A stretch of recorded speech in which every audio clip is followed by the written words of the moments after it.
There is a place on this earth where history does not simply sleep, it suffocates. Buried beneath one of the most powerful institutions in human civilization lies a vault reinforced concrete, fireproofed walls, no windows, no light stretching underground for 53 miles of shelving. 53 miles, that is not an archive. That is a burial ground for truths too dangerous to be free. For centuries, no outsider touched what was inside. And when they finally did, when scholars broke through those sealed corridors in the most significant archival opening of the 21st century, what they found did not answer history's questions. It rewrote them entirely. You are not ready for what actually lives down there, and neither was the rest of the world. Let's go back to the beginning, because this story does not start in the present. It starts at the exact moment when the most powerful religious institution on the planet decided that certain truths were too dangerous for human eyes and built an underground fortress to make sure of it. Beneath Vatican City, beneath the marble floors and the gilded chapels and the centuries of painted ceilings, exists a structure that most people do not know about and that the Vatican itself spent decades trying to keep invisible.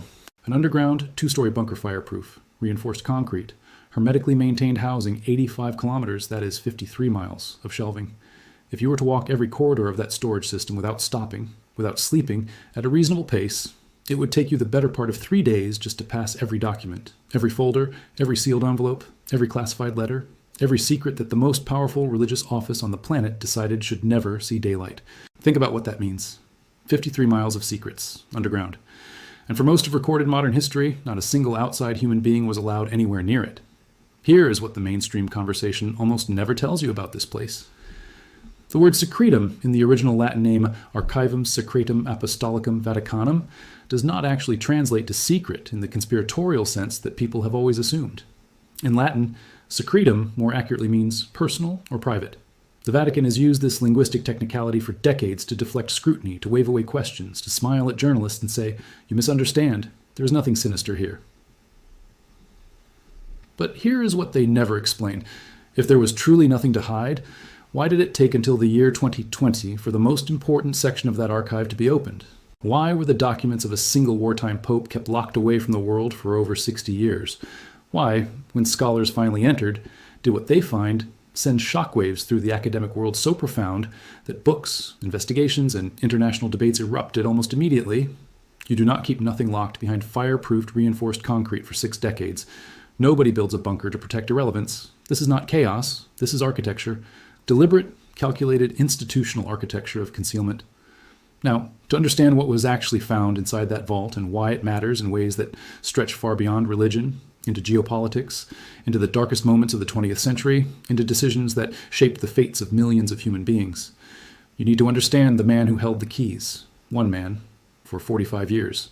Archbishop Sergio Pagano served as the longtime prefect of what is now named the Vatican Apostolic Archive for 45 years, working inside one of the world's most important and unusual repositories of documents. 45 years. Let that number settle. This is a man who has walked those underground corridors since before most of today's world leaders were adults. A man who has touched documents that shaped empires, who has read letters between popes and dictators, who has held in his own hands the paper evidence of decisions that altered the trajectory of millions of lives. And for 45 years, he told the world almost nothing. Then, in early 2024, Archbishop Pagano retired, and before he walked out of that bunker for the last time, he talked. In a new book-length interview titled Secretum, Pagano divulges unknown, lesser-known, and behind-the-scenes details of well-known sagas of the Holy See and its relations with the outside world across decades of history. This was not a casual interview. This was not a press release. This was a man who had spent nearly half a century as the sole human being with complete access to the most guarded repository of institutional knowledge on Earth. And he chose deliberately, carefully, to begin speaking. The question you should be asking is not what he revealed. The question you should be asking is why he chose now. What changed? What did he decide the world finally needed to know? And more importantly, what is he still not saying? Because here is where it begins to get significantly more complicated. In conversations over the course of a year with Italian journalist Massimo Franco, Pagano explored events ranging from Napoleon's seizure of the archive in 1810 and its transportation to Paris, to the Galileo affair, to the peculiar 1922 conclave that was financed by last-minute donations from American Catholics. Each of those events, on its own, is a story that historians have debated for generations.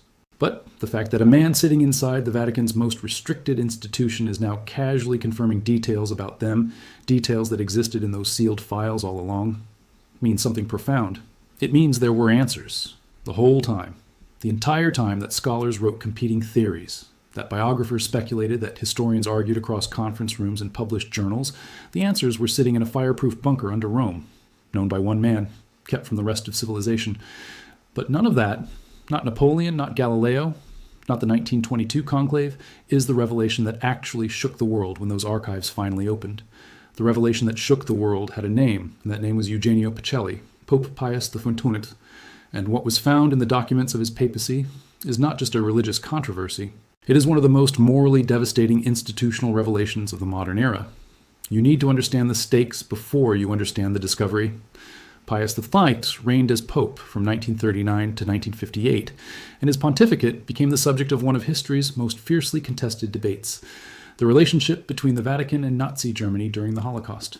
For decades after the war, the Vatican's official position was clear and consistent. Pius XV did everything he could. He worked quietly, behind the scenes, through diplomatic channels to save Jewish lives. He spoke carefully because speaking too loudly would have made things worse. He was not a collaborator. He was a pragmatist operating under impossible conditions. This was the story the Church told. It was the story in the approved biographies, the story repeated by Vatican officials in every interview, the story carved into the marble of institutional reputation. When Pope Francis finally announced that the Pius XV archives would be open to scholars 8 years ahead of the traditional 70-year waiting period, Vatican officials stood before cameras and confidently stated, "I don't think you will find a smoking gun." That statement was made with the full confidence of an institution that believed its narrative was secure, that believed 6 decades of careful archival management had produced a set of documents that, when finally read, would vindicate everything the Church had ever claimed. They were wrong. When scholars finally entered and began working through tens of thousands of pages of records, letters, reports, and internal memos, the new evidence proved damning. Pius V had received detailed reports about the death camps and had been asked repeatedly by Jewish leaders, allied governments, and clergy to intervene. Many visitors had pleaded with him directly to speak out publicly against the mass murders. I read that again, slowly. This was not speculation.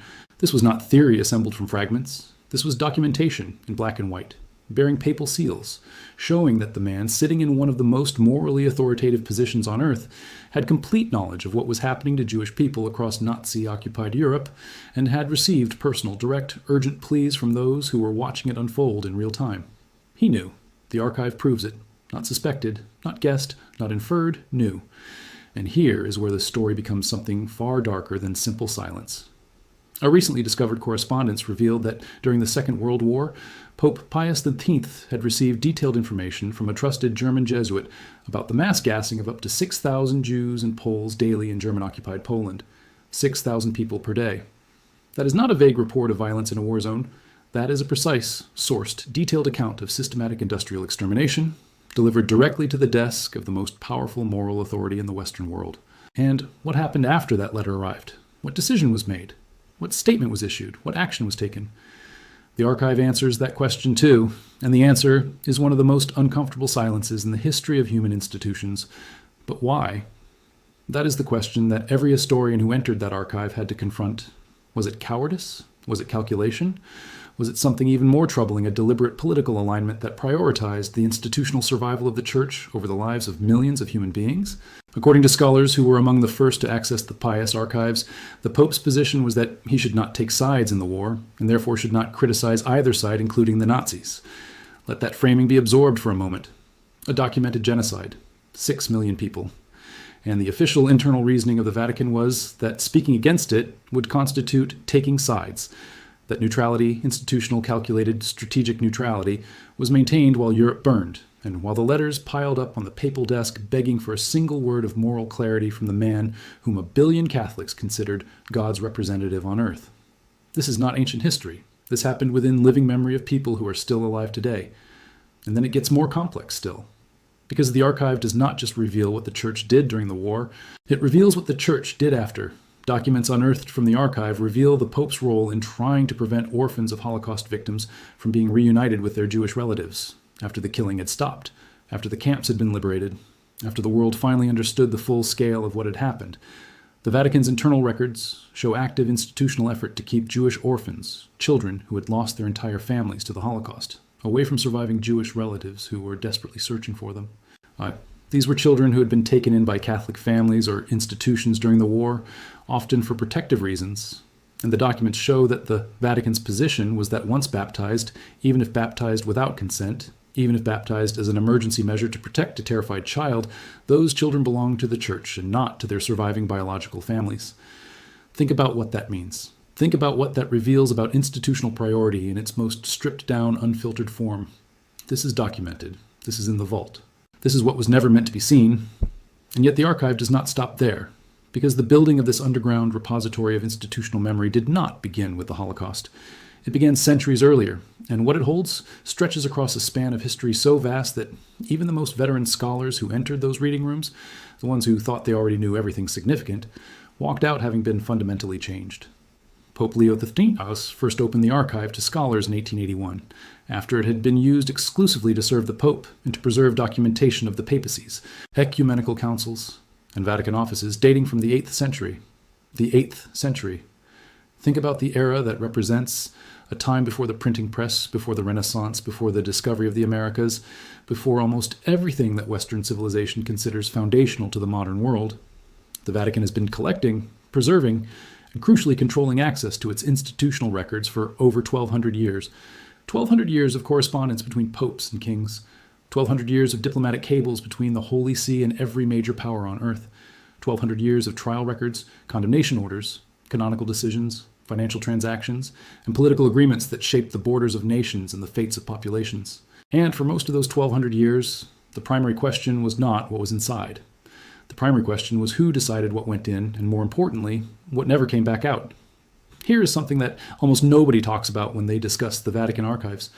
The act of archiving is not a neutral act. Every institution that maintains its own historical record makes choices conscious, deliberate choices about what gets preserved and what gets destroyed, what gets sealed and what gets released, what gets labeled and what gets buried so deep in an uncatalogued folder that it might as well not exist. The Vatican has had 1,200 years and essentially unlimited institutional resources to make those choices. While the archive undeniably contains some of the world's most precious documents, and while researchers have technically had access to apply for specific document consultations since 1881, the vast majority of material remain tightly controlled, and certain documents postdating specific papal reigns remain classified to this day.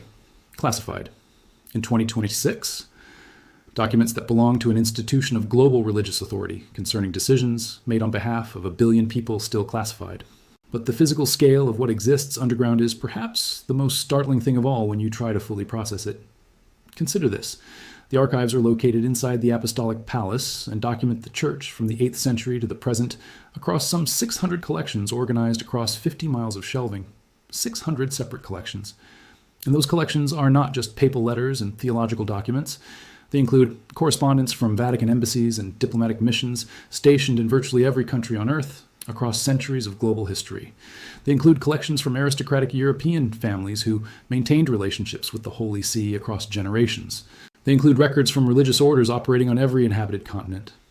The Vatican was not simply a church. It was and continues to be a global intelligence gathering and document preservation operation of a scale that no secular government in history has matched for sheer continuity. And here's the detail that fundamentally changes how you think about all of this. When Napoleon Bonaparte conquered much of Europe in the early 19th century, he did something that no military power before him had done. He went for the archive. When Napoleon famously seized the Vatican archives in 1810 and carted them off to Paris, Pagano's predecessor as chief archivist rolled up the 1530 letter from British nobles requesting Henry VIII's annulment and hid it inside his clothing to prevent its seizure. Napoleon understood something that most military commanders throughout history had missed entirely. The archive was not just a collection of old papers. It was power. It was leverage. It was the accumulated institutional memory of the most globally influential organization on earth, and whoever controlled it controlled a form of authority that no army could manufacture. He sent wagons. He moved the documents to Paris. He wanted the church's memory for himself. That a single archivist hid critical documents in his clothing rather than surrender them, that is the level of institutional loyalty and secrecy that has governed that underground bunker for over 1,000 years. This is not bureaucratic procedure. This is a civilization-level commitment to keeping certain things sealed. Now come back to the present moment. Because What makes the current situation truly unprecedented, what makes 2020 through 2025 a genuinely historic period for everything that Vault contains, is not just what has been opened. It is the tension between what has been revealed and what continues to be deliberately, stubbornly concealed. 5 years after the Vatican unsealed its archives on the pontificate of Pope Pius X, historians are only beginning to uncover the depth of insight those documents offer into the post-war transformation of Eastern Europe. Far beyond matters of church history, these documents reveal how the Holy See navigated the rise of communism, supported persecuted Catholics behind the Iron Curtain, and responded to the upheaval of millions across the continent. This is the dimension of the archive's contents that rarely gets discussed in mainstream coverage, and it is arguably as significant as the Holocaust revelations. The Vatican did not simply survive the Cold War, it was an active participant in it. Its diplomatic networks stretched across every country in the Soviet sphere. Its relationship with communist governments was simultaneously hostile and transactional. Its intelligence channels, maintained through embassies, through religious orders, through the confessional networks of priests embedded in countries where the church was technically illegal, gave it access to information that rivaled the CIA and the KGB in certain regions and certain periods. And the documentation of all of that lives in the same bunker, waiting. The archive houses documentation including letters from prominent historical figures covering everything from the Galileo affair to Napoleon's time period, with scholars continuing to make new discoveries within its collections. But the key word in that sentence is continuing. This is not a closed chapter. Scholars who received access to the Pius X files alone are describing the process of working through them as something that will take not years, but decades. The archive released in 2020 contained millions of pages divided across 121 separate sections organized by topic. At the rate that the academic world is currently processing what it found, a complete scholarly reckoning with the material is not expected until well into the 2030s, possibly the 2040s.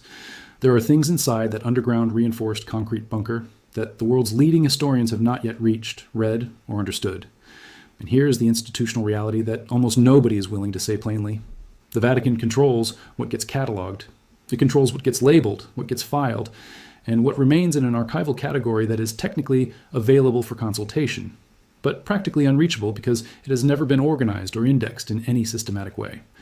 Limited access and sealed sections continue to spark speculation about undisclosed trials, diplomatic dealings, and sensitive decisions preserved within. When an institution has 1,200 years of practice at managing its own historical record, and when it has demonstrated in documented, verifiable ways a willingness to keep material sealed for decades or centuries when the contents might prove institutionally damaging, the question of what remains unavailable is not a paranoid conspiracy. It is a legitimate, pressing, historically grounded question that the academic world is actively grappling with right now. Consider what we know has been confirmed just from the material that has been opened. We know that the highest moral authority in the Western world received precise intelligence about industrial genocide and calculated that speaking against it was a political liability. We know that the same institution attempted, after the war, to prevent survivors from recovering their own children. We know that financial relationships between the American Church and the Vatican establishment date back to a 1922 conclave in which the papal treasury was, according to Pagano's own revelation, literally empty when the previous pope died, and that a last-minute fundraising operation among American Catholics essentially financed the election of the next pope. We know that the process by which wartime documents were managed was so compromised that the two Jesuit scholars tasked with building the case for Pius X's sainthood never once entered the archive to review the primary source material. They built their entire case on a curated, selective, 11-volume compilation published in 1965. Pagano himself stated that neither of the Jesuit researchers who compiled the sainthood dossier for Pius X ever set foot in the apostolic archive, and that the cause for his sainthood should have waited until the full archive of the pontificate was catalogued and available to scholars. This is the chief archivist of the Vatican, the man who spent 45 years inside that building, saying in plain language that the case for declaring a wartime pope a saint was built without examining the primary historical record, that the institution moved toward canonization, toward officially declaring this man holy, declaring him worthy of veneration for 1 billion Catholics, while the documents that would have made that determination meaningful sat untouched in the underground bunker below. This is not a minor administrative oversight. This is an institution choosing, at the highest levels, to manage its own history in real time, to decide which version of the past serves its present interests and which version stays buried in fireproofed concrete. But now the man who held the keys for 45 years has retired. And in retiring, he spoke. And in speaking, he confirmed not just individual revelations, but something far more structurally significant. The archive is not merely a storage facility.